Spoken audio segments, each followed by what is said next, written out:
శిష్య భక్తులు వస్తున్నారా నాయన? కడుపులో వినాయక వాహనాలు పరిగెడుతున్నాయి.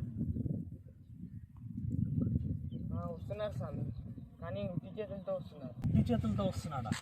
అయితే వాడికి ప్రసాదం తగ్గించు. అలాగే ఆ బిర్యానీ ప్యాకెట్ పక్కకెట్టు, చూసే పరుగు పోద్దు.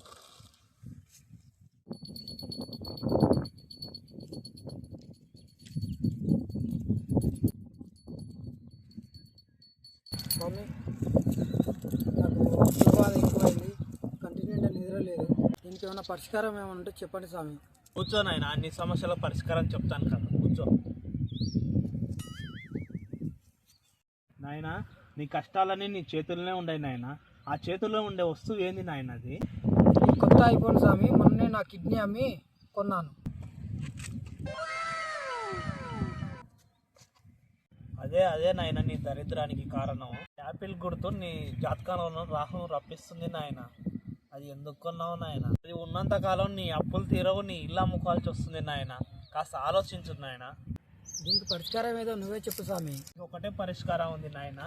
ఆ ఐఫోన్ నాకు దానం చెయ్యి, దాన్ని గంగా నదిలో కలిపేస్తాను. బా, ఈ సెకండ్ హ్యాండ్ అమ్మేస్తుంది. ఐఫోన్ నా చేతికి ఇస్తేనే నీకు మోక్షం లభిస్తుంది, లేకపోతే భిక్షమే నాయన నీకు. అవును నాయన, స్వామీజీ గారికి యాపిల్ ఫోన్ అంటే ఇష్టం.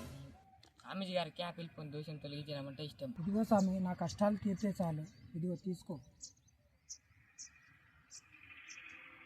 శిష్య, సంచిలో పెట్టు నాయన.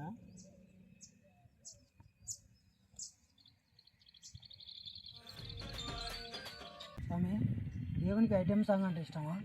జోబుల నుండి మ్యూజిక్లు వస్తున్నాయి. అది అది యమలోకంలో డ్యాన్స్ ప్రోగ్రామ్ నడుస్తుంటే ఇక్కడ లైవ్లో వస్తుంది నాయన.